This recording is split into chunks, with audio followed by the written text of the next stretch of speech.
Ceci étant dit, aujourd'hui, je vais commencer différemment de toutes les autres séries messages que j'ai faites. Je commence tout de suite avec la lecture d'un texte. Lecture d'un texte ensemble dans Matthieu, au premier chapitre, le verset 18, jusqu'au verset 25, et on va le lire ensemble pour nous mettre en contexte d'une histoire. Ça dit, « Voici dans quelles circonstances Jésus-Christ est né.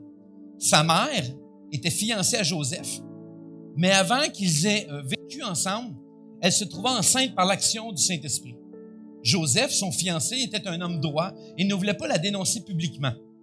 Il décida de rompre secrètement ses fiançailles. Comme il y pensait, un ange du Seigneur lui apparut dans un rêve et lui dit, « Joseph, descendant de David, ne crains pas d'épouser Marie, car c'est par l'action du Saint-Esprit qu'elle atteint un enfant. » Verset 21, « Elle mettra au monde un fils que tu appelleras Jésus, car il sauvera son peuple de ses péchés. » Tout cela arriva afin que se réalise ce que le Seigneur avait dit par le prophète. La Vierge sera enceinte et mettra au monde un fils qu'on appellera Emmanuel. Quand Joseph se réveilla, il agit comme l'ange du Seigneur lui avait ordonné et prit Marie comme épouse. Mais il n'eut pas de relation avec elle jusqu'à ce qu'elle n'ait mis au monde son fils que Joseph appela Jésus. Donc, vous savez qu'on est dans la scène de la nativité. Voici, en fait, le texte nous dit, voici les circonstances dans lesquelles Jésus est venu au monde. Voici à quoi ça ressemble. Et je vais vous poser une question ce matin. Je vais faire un petit quiz avant qu'on commence. Je vais faire un petit quiz avec vous. Quels sont les points en commun de ces acteurs? Jim Carrey, Patrick Stewart, Bill Murray. Là, je pourrais en ajouter plein d'autres. Est-ce qu'il y en a qui savent le lien qu'il y a ensemble, ces personnes-là? Ils sont tous drôles, quelqu'un dit ça? Patrick Stewart est si drôle que ça, là. Non, il n'est pas drôle. Quelqu'un a dit quelque chose que j'ai entendu tantôt. Oui, OK, c'est en diffusion qu'on le crie assez fort. Merci. Oui, ils ont tous eu l'honneur de jouer le rôle d'Ebenezer Scrooge dans l'histoire, un conte de Noël. Il y en a plein. Et regardez bien, j'ai quelques images, vous allez voir Jim Carrey, Patrick Stewart, puis Bill Murray, qui ont fait des films sur ce conte de Noël de Charles Dickens. Charles Dickens qui a écrit ce merveilleux texte, probablement l'histoire de Noël la plus célèbre en dehors de celle de la Bible. Le texte le plus lu ou le plus connu, c'est une histoire qui est complètement intemporelle. Même si elle se situe à une certaine époque, son histoire est intemporelle. Ce qui est relaté dedans n'a pas franchi le temps. Il n'y a pas de temps par rapport à ça. Et Scrooge est confronté, si vous vous souvenez un petit peu de l'histoire, je vous le rappelle, il est confronté à son passé, à son présent, à son futur. Et dans le but de l'aider à changer de sa cupidité, il va être visité par des fantômes, l'esprit des Noëls passés ou fantômes des Noëls passés, dépendamment des versions que vous lisez, en fait, ou du passé, du présent et de l'avenir et du futur. Ils vont avoir ces visites-là pour l'aider. Chacun de ses compagnons de voyage, si je pourrais dire, a sa propre personnalité, a sa propre manière d'être et de comment il peut se départir de cet esprit-là qu'il a pour comprendre la vraie raison d'être de Noël. Vous savez, je crois que parfois on a besoin dans nos vies d'avoir ces quelques esprits ou fantômes qui nous visitent pour nous rappeler des choses, pour nous ébranler. Parce que la réalité, c'est que la majorité des gens, on fonctionne sur cruise control, pilote automatique. On se lève, on fait les activités qu'on doit faire, c'est comme une espèce de roue qu'on part, puis on le fait machinalement. On roule, puis on ne réalise pas ou on ne se pose pas de questions. On fait juste faire. Là, je m'en allais dire on n'est pas, mais c'est difficile à dire. On n'est pas, mais pas naître, là, mais être. On n'être pas. Ouais, c'est encore naître, ça n'a pas de bon sens. Il faudrait que je l'aurais lu, je l'écris. En fait, on est plus dans le faire que dans le être. Très peu dans le être, tout dans le faire. Exécution. Et on est dans un monde qu'on se dit production. Produit, et non pas soi. Être quelqu'un. Vous n'êtes pas parce que vous faites. Vous êtes parce que vous existez. Vous êtes une personne avant de faire quelque chose. Et on va regarder cette série-là, on va regarder ensemble trois messages. Et vous allez peut-être bien comprendre la notion de 3 messages, pourquoi il y a 3 messages. Non, c'est pas grave. Le conte de Noël et le titre du message d'aujourd'hui, c'est « Le fantôme de votre passé ». Et celui de la semaine prochaine, ça va être... Puis le dernier... Hey, vous avez compris mon concept, je suis content. Je suis très heureux ce matin. Je suis très, très, très heureux que vous ayez compris l'idée. C'est ça qui va se passer. Je vais juste en commençant, vous mentionner une phrase, et ça va être la phrase que vous devriez garder tout au long du message et tout au long de votre vie. Cette phrase, c'est celle-ci. Je l'ai mis sur écran. Ton passé. Pour ton passé, Jésus offre le pardon et la grâce. Parce que pour plusieurs personnes, la plus merveilleuse saison de l'année n'est pas toujours aussi merveilleuse que ça. Pour plusieurs personnes, c'est pas toujours évident. Passé douloureux. On vit avec nos propres insécurités, nos propres anxiétés. Et ça peut facilement éclipser la joie qu'on on est censé ressentir ou avoir à l'arrivée de Noël. C'est facile d'être envahi, d'être englouti par ça. Il est temps de laisser Dieu guérir les fantômes de ton passé. Parce que si vous posez la question, si tu pouvais changer un élément de ton passé, ça serait quoi? Puis je suis sûr, si je fais ça, vous avez plein d'affaires en tête qui vous viennent. Puis tu sais, des fois, c'est pas toujours des affaires, j'aurais jamais dû dire ça, j'aurais jamais dû faire ça, mais plutôt, maintenant que je sais que c'est la bonne affaire, j'aurais dû faire plus. J'aurais dû mieux faire encore, sachant ce qui se passait. On a tous, en quelque part, des regrets. Ça fait partie de notre personnalité. Les gens qui disent, moi, j'ai pas de regrets, c'est pas vrai. Ça prend une autre forme. On a tous des regrets sur des choses. On dit, j'ai parlé trop vite. J'aurais pas dû prendre ce geste-là ou cette décision-là aussi rapidement. On a ces regrets-là, puis ça fait partie de nous autres. Et pour certains d'entre nous, on changerait un souvenir douloureux, quelque chose qui nous a fait beaucoup de peine, beaucoup de mal. Certains, peut-être, vous changeriez des moments d'échec que vous avez vécus. Que ce soit dans un cours, à l'école ou même dans une formation, peu importe. Juste de dire, je voudrais tellement pas revivre ça. D'autres, peut-être, vous seriez là en train de vous dire, ce que j'aimerais changer, j'aimerais ça démontrer toute la profondeur de l'amour que j'avais pour cette personne-là. J'aimerais vraiment que la personne sache à quel point je l'aimais. J'ai plus l'occasion de lui dire. Joseph, on a lu l'histoire et Joseph se demande ce qu'il va faire. Joseph, et tantôt on l'a entendu dans les chants, Joseph est face à une situation où est-ce qu'il doit suivre les lois du passé ou faire confiance à ce que l'ange lui dit sur le futur? Loi du passé, dans l'Ancien Testament, c'était, si une femme était prise en flagrant délit d'adultère, elle était lapidée. On égorochait des roches jusqu'à ce qu'elle meure. Joseph savait ça. Évidemment, c'était pas si répandu que ça, mais il connaissait cette loi-là. Il dit, oh non, c'est pour ça que ça dit, mais il aimait Marie. Il veut pas qu'il y arrive à rien, puis il lui a proposé de rompre secrètement. Parce qu'il sait pas quoi faire.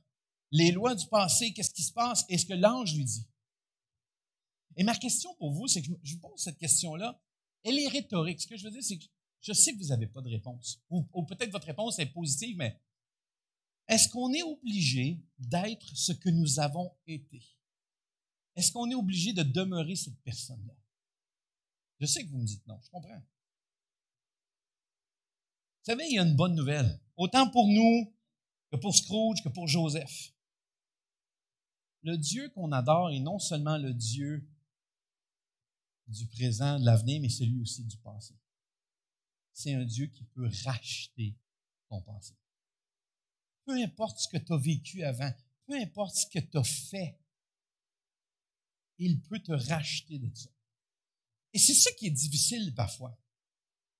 Dieu est le Dieu du passé, ce qui signifie que le pardon de Dieu s'étend aussi en arrière, pas juste au présent. Parce que souvent, c'est là qu'on l'arrête. « Oh, Dieu me pardonne maintenant. » Mais il te pardonne le avant de le connaître.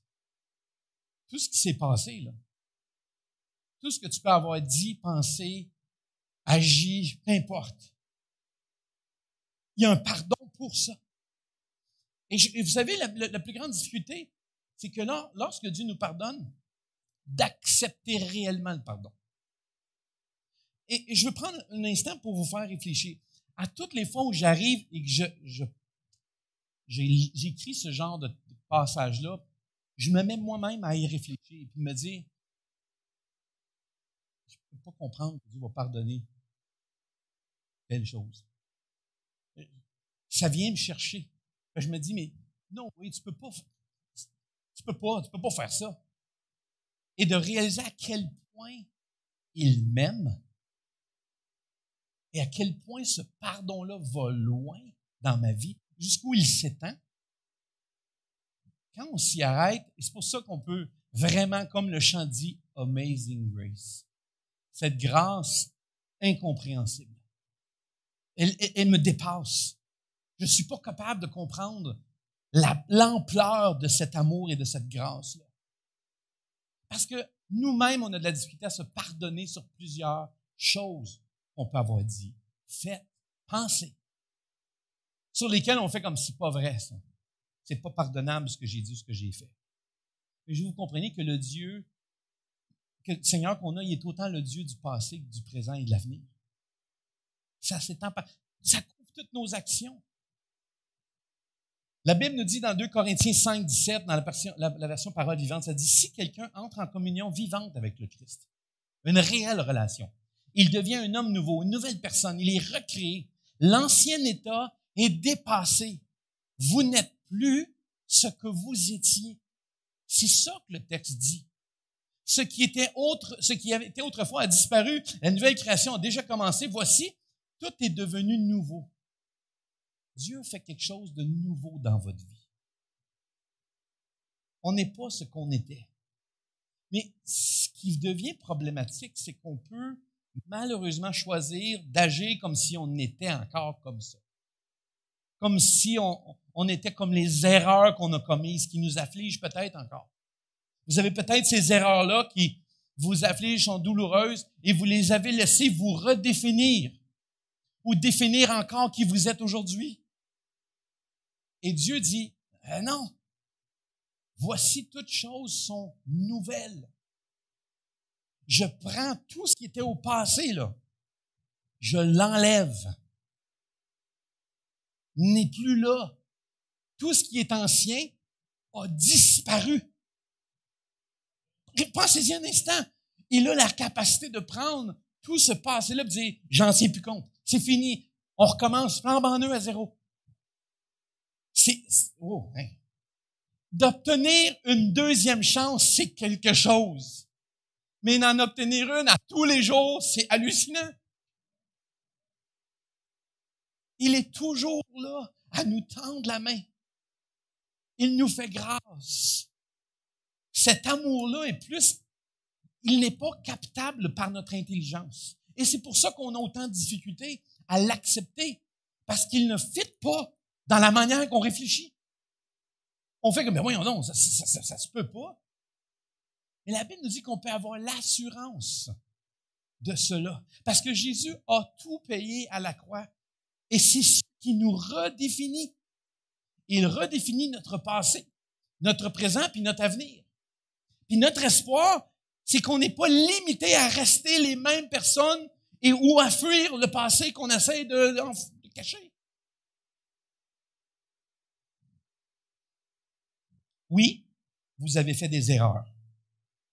Et ces erreurs font partie de votre histoire. Mais elles n'ont pas à être toute votre histoire. Vous savez, Scrooge s'est laissé définir par son passé.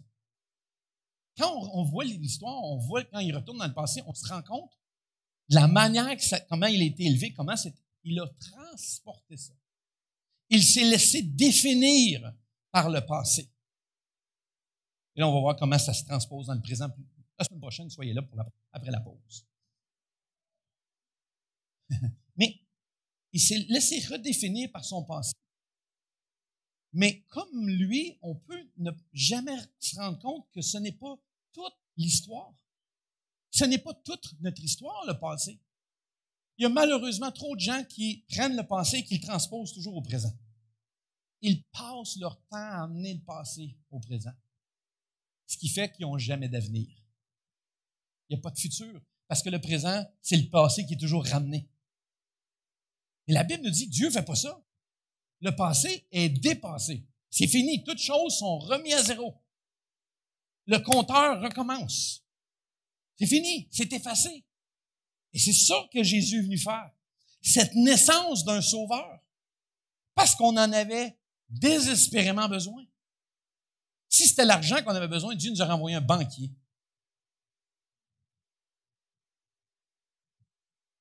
Si le but premier, c'était la guérison, il nous aurait envoyé un docteur, un médecin. Ce que l'humain avait besoin, c'était d'être racheté. Il nous a envoyé un sauveur. C'est ça le besoin des gens. Voici comment on définit. La culpabilité, c'est « Ah, j'ai fait du mal, j'ai... » La honte, c'est « Je suis une mauvaise personne. J'ai mal agi, je suis pas bon. » Ce qui se passe, c'est que nous faisons le lien entre ce qui s'est passé et ce que nous sommes. On prend ce qui s'est passé et on le prend pour nous définir dans notre vie. Peux-tu avoir la prochaine diapo, s'il vous plaît? Voilà. Nous faisons le lien entre ce qui s'est passé et ce que nous sommes. Les événements qu'on a passés à travers, qu'on a dit, qu'on a fait, qu'on a pensé, peu importe, on les a pris puis on en a fait une identité. Puisque j'ai agi comme ça, je suis pas une bonne personne. Je suis un mauvais. Je suis un ci, je suis un ça, peu importe les noms que vous pouvez avoir reçus ou vous vous êtes donné vous-même. J'ai fait du mal, je suis mauvais. Ou il m'a rejeté, donc je suis bon à rien. Après ce que j'ai fait, je vaux rien. Tout ça devient une identité. On s'imprègne de ça. On prend le passé puis on le laisse redéfinir la personne que nous sommes aujourd'hui. C'est un peu ce que Scrooge est arrivé. Et Joseph, dans la Nativité, a un peu le même choix face à une situation.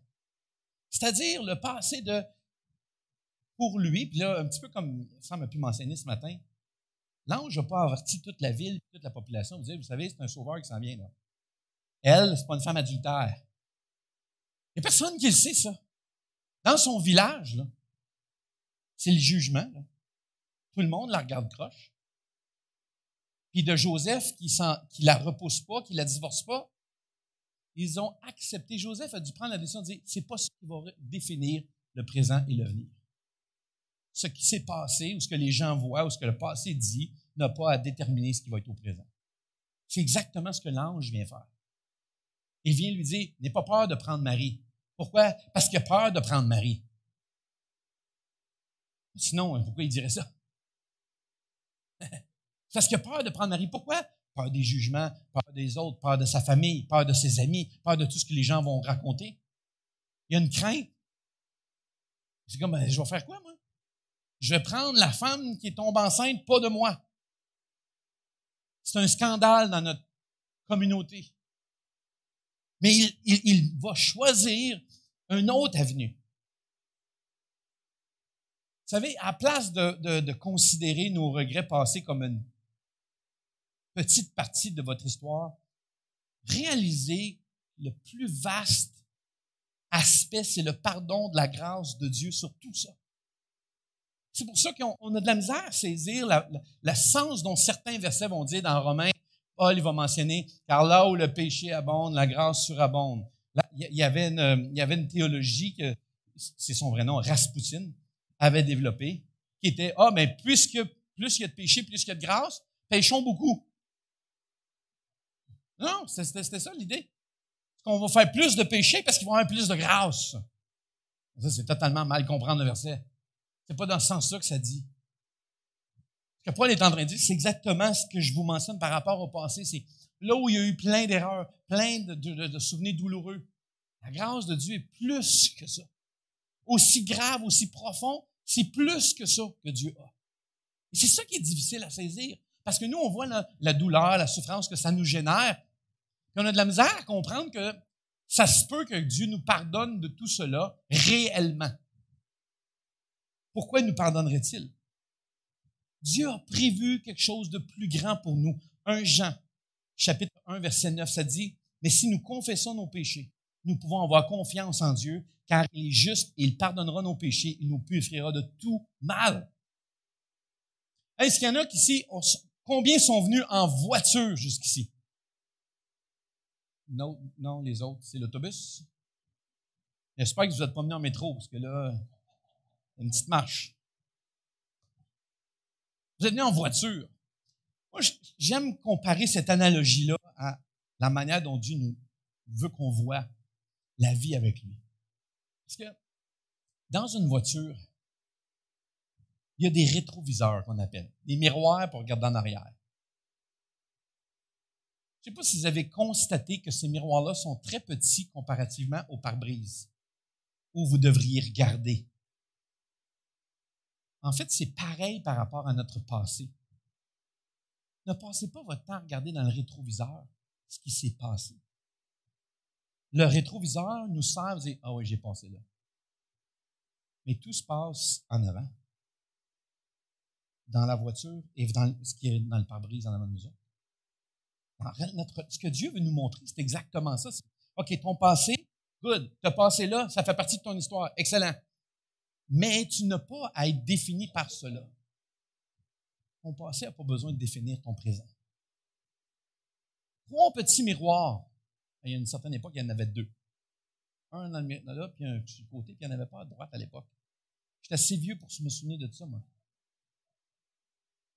Il y en a qui ont conduit des véhicules là, qui n'avaient pas de miroir à droite. Vous êtes plus vieux que moi, ça veut dire. Vous êtes vieux.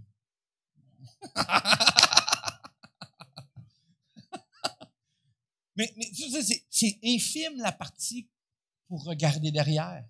Pourquoi? Parce que c'est pas là que ça se passe. C'est pas là que ton présent et ton avenir est. Le miroir, c'est simplement pour regarder. OK, c'est fait, j'ai vu. Vous n'avez pas besoin de passer le temps à regarder dans votre passé. Vous n'êtes pas obligé de toujours regarder en arrière. Oh, j'ai fait ça, puis j'ai fait ça, puis j'ai fait ça. Oh, ouais, on le sait, là. Dieu est déjà au courant. Tu sais, moi, ce qui est fascinant, c'est ça me renverse que Dieu sait tellement de choses et malgré ça, il choisit de m'aimer.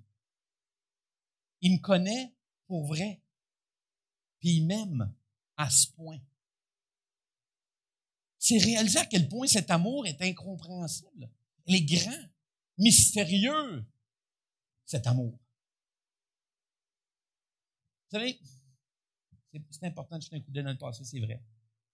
Mais c'est tellement bien plus important de rester concentré sur ce que Dieu dit au présent et pour le futur. On est dans une voiture, on est en théorie, là, je vous le dis, juste pour ceux qui ne savent pas, vous êtes supposé regarder en avant la plupart du temps. Principe de base.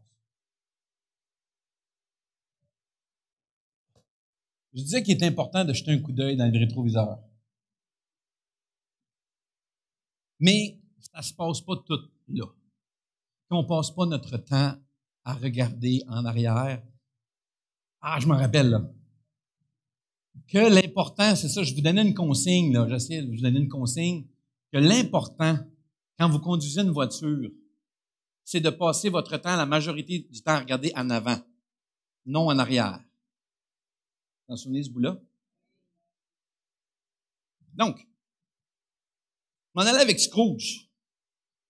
Scrooge, en fait, il y a ce fantôme des Noëls passés qui lui rappelle toute la douleur de ses actes qui ont été causés par ses gestes, ses décisions, sa manière d'agir, de tout ce qu'il a fait. Puis, ce fantôme des Noëls passés lui fait regarder dans le rétroviseur. Il est en train de lui dire, regarde là, comment tu as agi. Et c'est facile de faire ça avec n'importe qui en réalité. De prendre vos pires erreurs de votre vie. Là. Si on prenait un top 5, là, puis qu'on faisait une liste, là, vidéo, là, qu'on vous montrait les 5 pires affaires que vous avez faites dans votre vie. Je suis sûr que vous ne voulez pas se faire sur YouTube. Mais on les a pour vous ici ce matin. Non, c'est pas vrai.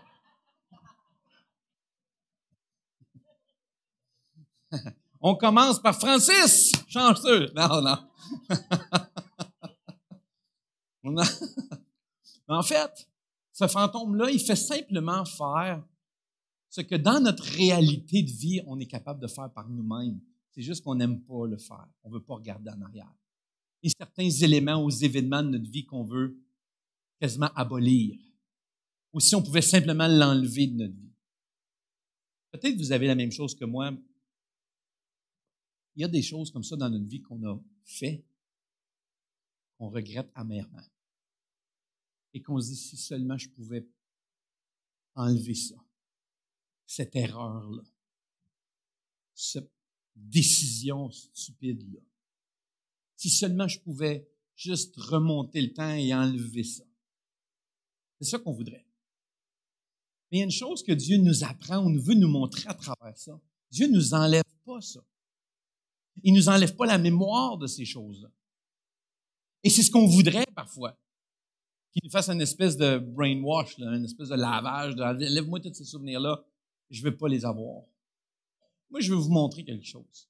Et c'est exactement ce que le Noël des fantômes pensés de Scrooge va faire. C'est que vous ne pouvez pas enlever ça de votre vie sans enlever qui vous êtes. Vous ne pouvez pas enlever les gaffes que vous avez faites et de demeurer la même personne que vous êtes aujourd'hui. Parce que ces gaffes-là, ces stupidités-là ont forgé la personne que vous êtes devenue. Vous avez peut-être appris de ça. Je dis peut-être, je l'espère. Je souhaite que vous avez appris de ça. Parce que c'est l'objectif de ne pas répéter la même erreur. De vous protéger de cette erreur-là. On peut facilement tomber dans je pourrais dire, pas la mélancolie, mais un peu le mélodrame, où on se dit, mais je n'en sortirai jamais, je suis comme ci, je suis comme ça. Et c'est là que Dieu intervient et dit, non, tu n'es pas comme ça. Ça, c'est ce que tu as fait, mais moi, je peux changer qui tu es. Je peux changer ça. Tu n'as plus à vivre en fonction de ça. Tu n'es plus défini par ça. Et c'est ça qui est difficile, parce qu'il y a toujours une teinte dans notre vie, dans nos émotions, dans notre psychologique, dans notre mental. C'est comme si c'était teinté de ces passés-là, de ce passé-là ou de ces regrets-là. Et on ne se rend pas compte que tranquillement ou subtilement, on les amène dans notre présent. Et Dieu fait, non, c'est pas ce que je dis de toi. C'est pas comme ça que je te vois. C'est pas comme ça que tu es. Mais il y a toujours ce fantôme du passé-là qui est là. Et qui tente de revenir par toutes sortes de moyens, que ce soit un élément déclencheur comme je viens de faire aujourd'hui en vous parlant de ça. Puis vous dites, hey, j'ai essayé d'oublier toutes ces affaires-là, puis là tu me le rappelles, puis tu n'arrêtes pas de jouer dedans. Oui, je comprends. Mais pour s'en sortir, pour en guérir, il faut adresser le sujet. Il faut y faire face. C'est ce qu'on n'aime pas, faire face à certaines choses. Et Dieu fait, moi je te dis, voici. Et il sait pas, ce qui se passe avec Scrooge, c'est un peu le même élément que le fantôme du passé dans l'enfer, c'est de lui faire face à la réalité de qui il est, de constater, voilà tes actions, voilà qui tu es. La Bible dit de nous, tu sais, on dit, moi je suis une mauvaise personne. Vous avez raison. Joyeux Noël. La Bible dit de nous que personne n'est bon. Personne. Nous, on pense qu'on est bon. Parce qu'on se dit, j'entends souvent la phrase, mais fondamentalement, tous les êtres humains sont bons. C'est pas vrai. La Bible dit, fondamentalement, tous les êtres humains sont naturellement mauvais. C'est qu'ils ont appris des choses pour se comporter ou de corriger certaines affaires. Mais si on laisse aller notre nature à pas se contenir de rien, on est terrible. On crée le chaos. On s'auto-détruit sans s'en rendre compte. On fait du sabotage dans nos relations comme pas possible. Puis des fois, conscient ou inconscient, on sabote nos relations, on sabote les gens qu'on aime, on détruit des relations ou des situations parce qu'on est comme ça. La Bible dit, on n'est pas bon. Et ce que le fantôme du passé est en train de montrer, c'est, regarde, Scrooge, t'es pas bon. Et c'est là que Dieu intervient dans notre vie. Et c'est là que je vais vous amener aujourd'hui. Mais pourquoi Jésus est né? Parce que justement, on avait besoin de ce sauveur-là. Et c'est ça que Noël célèbre. La naissance de Jésus. Oh, wow! Mais en même temps, ça souligne notre besoin d'être racheté. C'est pas juste Jésus qui naît, c'est Jésus qui doit intervenir parce qu'on n'y arrivera jamais. Parce que fondamentalement, on n'est pas bon. Donc, Jésus vient s'incarner pour intervenir en notre faveur. C'est ça qui se passe. Et c'est ça, cette réalité-là. Pour Joseph, l'ange lui montre que le seul acte de grossesse de Marie, s'il est condamné par la société, ne doit pas l'empêcher de faire ce qui est la bonne chose, qui est juste. Pour nous, comme je disais, la naissance de Jésus apporte l'espoir pour notre passé. Que notre passé n'a pas à être notre présent. Ça, c'est bien ça. À l'époque, la situation de Marie était condamnée par la société. Mais ce que Dieu veut faire, c'est nous montrer, dire, non, fais ce que moi je te montre. Voici ce que je te dis. Parce que j'ai un avenir, j'ai un futur. Je suis capable de te donner ça. Je peux racheter ton passé. Je peux enlever, c'est pas les souvenirs, mais l'effet, je peux t'en guérir de ça. Pour beaucoup de gens, Noël, c'est un mélange d'émotions. Mélange d'émotions. C'est censé d'être joyeux, c'est censé d'être, on se réjouit, mais il y a tellement de monde qui sont accablés par des souvenirs douloureux. Des chicanes de famille à Noël. Des affaires hallucinantes qui se sont passées dans des parties de Noël. Des découvertes de secrets familiales dans des parties de Noël. Des affaires tellement douloureuses. Fait qu'on arrive proche de Noël, on fait comme, ah non, pas eux autres. Non, mais vous comprenez ce que je veux dire? On fait comme, ah non, c'est pas vrai, je veux pas me souvenir de ça. Je veux pas revivre ce genre d'affaires-là. Et c'est là qu'arrive notre problématique de faire le lien entre notre passé et notre identité au présent. Et c'est ce que Joseph va se détacher de. Il ne va pas laisser l'identité du passé de dire, hey, toi et Marie, vous êtes des pas bons parce que vous n'avez pas suivi ce qui est demandé. Non, il va suivre ce que l'ange lui dit. La nouvelle définition que Dieu vient de donner. Voici, fais ça. C'est ça la bonne chose. Voici ce que je te demande. Ne crains pas de prendre Marie. N'aie pas peur. Je sais que tu vas avoir peur. Je sais que ça va pas être facile. Mais n'aie pas peur de prendre Marie. Et dans l'histoire de Scrooge, c'est la même affaire. Le fantôme des Noëls passés va lui rappeler, il dit, attends une minute, là, regarde ce que tu as fait. Qui va l'amener à cette réflexion-là? Nous, évidemment, Scrooge, tout se passe dans la veillée de Noël, hein, vous savez, si vous connaissez l'histoire, mais nous, ça se passe sur 3 semaines. Fait qu'on on va pas sauter tout de suite au prochain fantôme du présent, là. Fait que je vais juste comprendre quelque chose. Là. Et vous vous dites, oh, mais au présent, hey, calmez-vous. La suite, la semaine prochaine. Mais quand on arrive à Noël, comme je disais, il y a plein de souvenirs douloureux. On peut être accablé par un chagrin, une culpabilité. On sait juste, pour plusieurs personnes, on sait juste pas comment aller de l'avant dans certaines situations. Mais comment je vais faire à cette heure? Comment je vais faire dorénavant?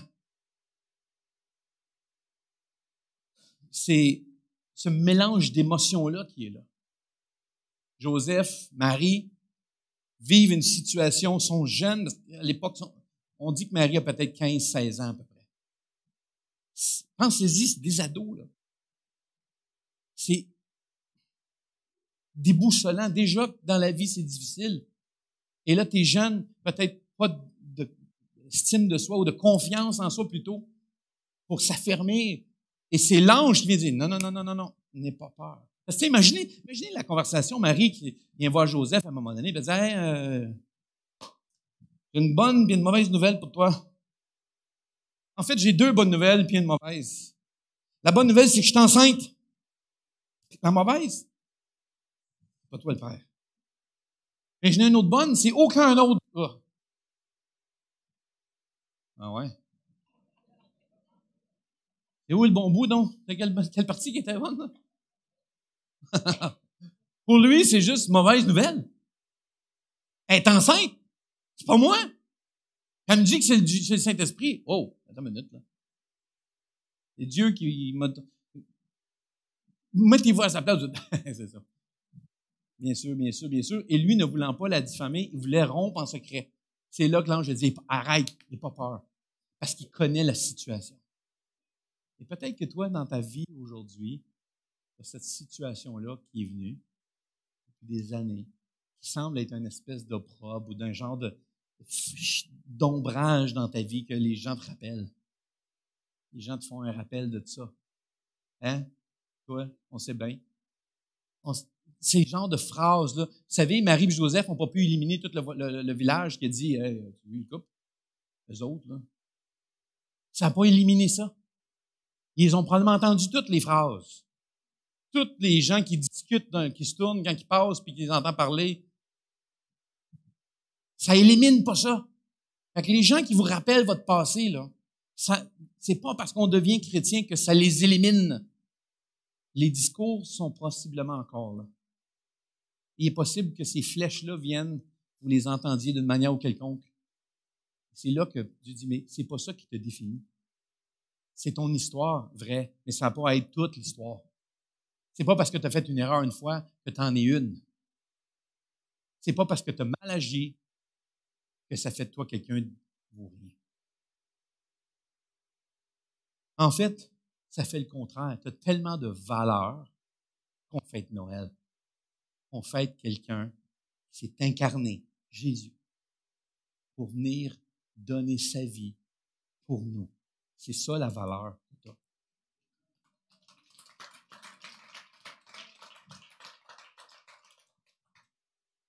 Mais Noël va vous apporter quoi cette année?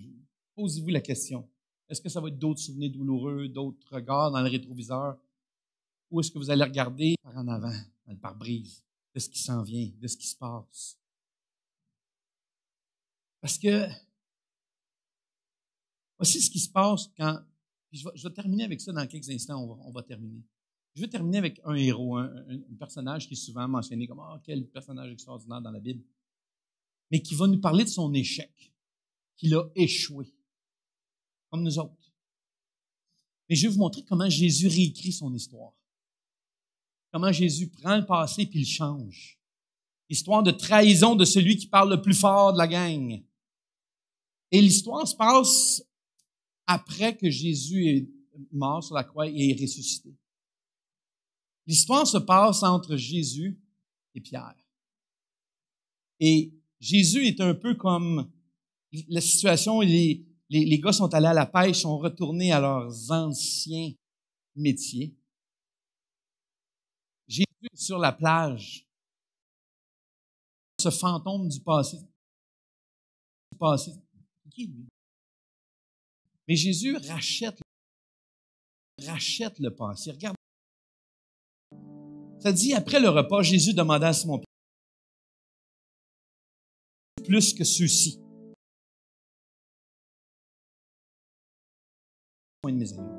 Puis au verset 16, il dit, puis il demanda une deuxième fois, Simon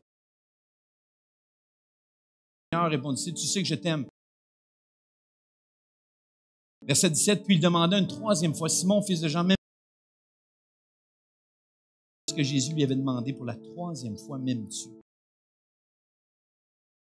Je t'aime. Jésus lui dit, prends soin de mes brebis. Déclare, c'est la vérité. Quand tu étais jeune, tu attachais toi-même. Mais quand tu seras vieux, tu étendras les bras et un autre attachera ta ceinture. Le mot Jésus indiquait de quelle façon Pierre.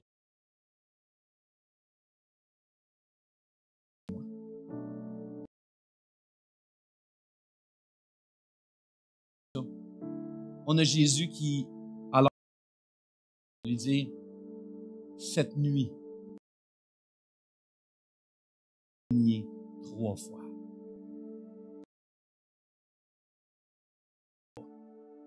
Que tu n'as rien à voir avec moi. Il appelle son passé. Pierre, est-ce que tu m'aimes, Pierre? Et 2 fois. La connexion. Triste de quoi? Que Jésus lui... Est-ce que je l'aime vraiment? Par ses propres forces. Comme il a renié, Dieu m'a jamais de la vie. Pas ça qui est arrivé.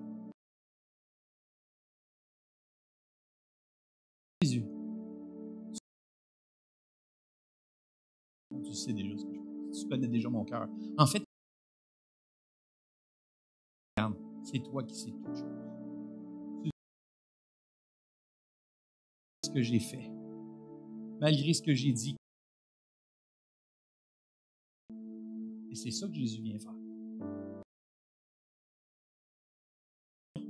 Une nouvelle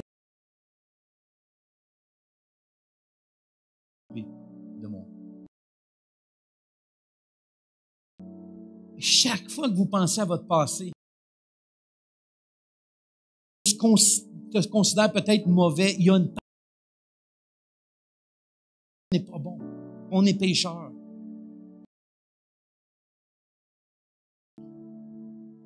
Ça, c'est tant aussi longtemps qu'il a cessé de se concentrer.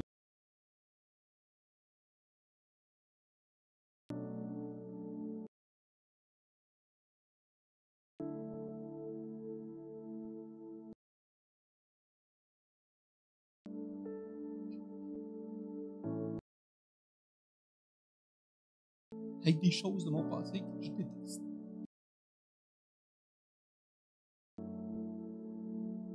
Ça me transporte. Mais je dois me souvenir d'une chose. Je ne vois plus ça là, comme ça.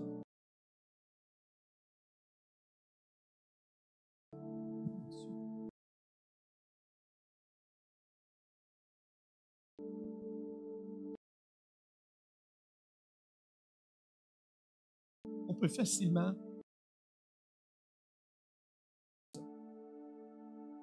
s'en vouloir.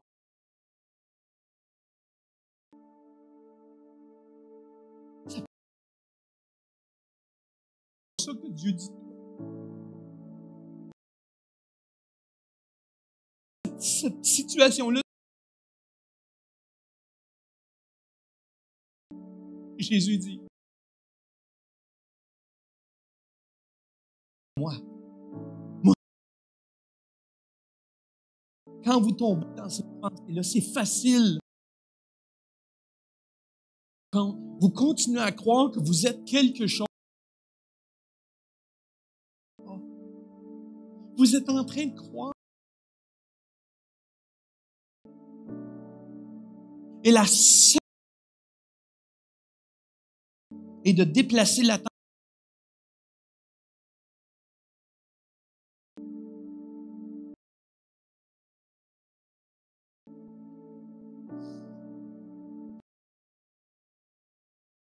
Deux fantômes. Vous savez quoi? La mienne ne l'est pas non plus. La Bible nous affirme. Donc, il est possible qu'en cours de route, dedans.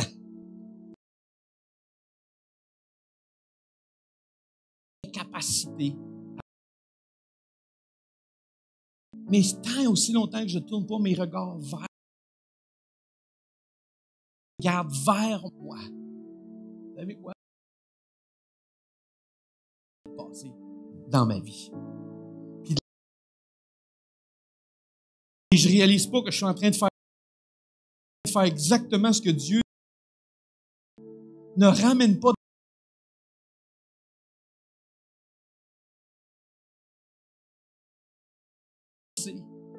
Voici, c'est recréé. C'est difficile d'accepter ça. Vous n'êtes plus ce que vous étiez. Et avec l'aide de Dieu, il tourne la page. On découpait des morceaux puis on les ramenait. Aide! Je tourne la page. J'écris un chapitre dans ta vie. Et pour ça, c'est aujourd'hui. Je vais trop vite pour la semaine prochaine. C'est à nous de regarder ce que Dieu a prévu pour nous. C'est difficile pour beaucoup, vous avez stabilité.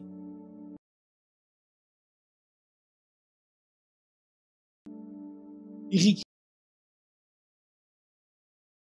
qu'elle remplisse l'objectif qu'il avait. La question, c'est, allez-vous laisser Jésus réécrire votre histoire? Et je reviens à cette phrase-là que je vous ai mentionnée au départ. Pour ton passé,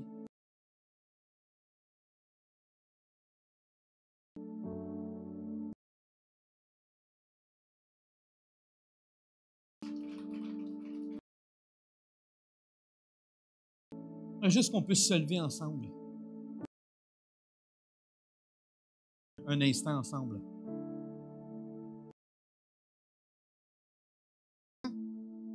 À toutes les fois qu'il se passe des choses,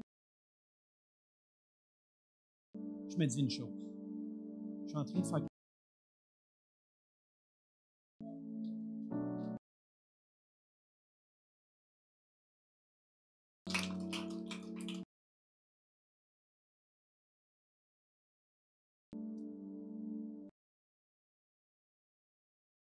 faire de recevoir ce pardon ou cette grâce-là aujourd'hui.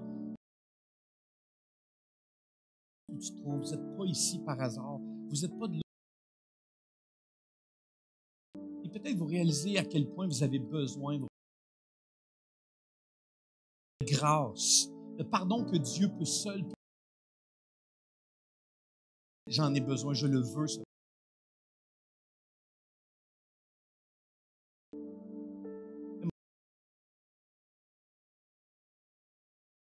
Je vais prier avec vous. Je prie juste lever les mains, alors que les yeux sont fermés, je prie avec vous, oui. Merci, Henri, oui. Merci pour toutes ces mains. Alléluia. Juste de reconnaître dans votre cœur, de pouvoir dire au Seigneur, oui, j'ai besoin de ta grâce aujourd'hui. Je veux te donner ma vie.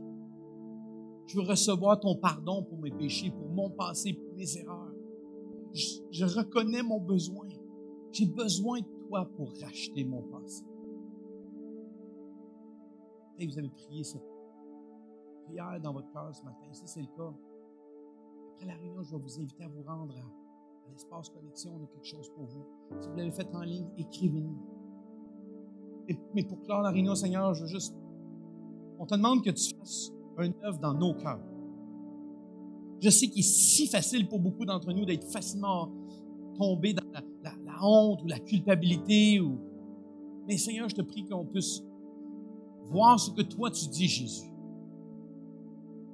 Qu'est-ce que tu dis, nous, est de bâtir sur ta parole et non pas sur nos impressions ou notre passé.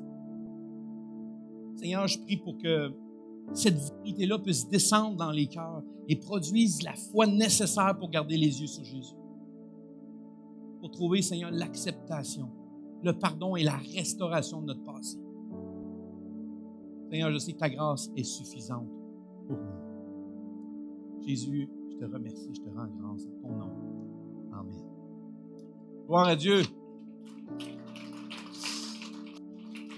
On s'est rendu à la fin. Je vous souhaite un excellent dimanche à tous. Que Dieu vous garde. On se voit dimanche prochain à 11h.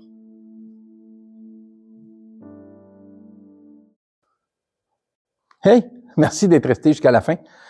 S'il y a quelque chose qu'on peut faire pour toi, répondre à des questions, commentaires ou besoin de prière, laissez-nous le savoir. Écrivez-nous. Il y a toutes les informations durant la diffusion qui sont passées ou écrivez-nous à prière en commercial@eglisem.com ou sur notre site Internet, il y a les requêtes de prière. Ça nous fait plaisir de pouvoir prier pour vous. Sur ça, on vous souhaite un excellent dimanche. Bonne semaine. Que Dieu vous garde.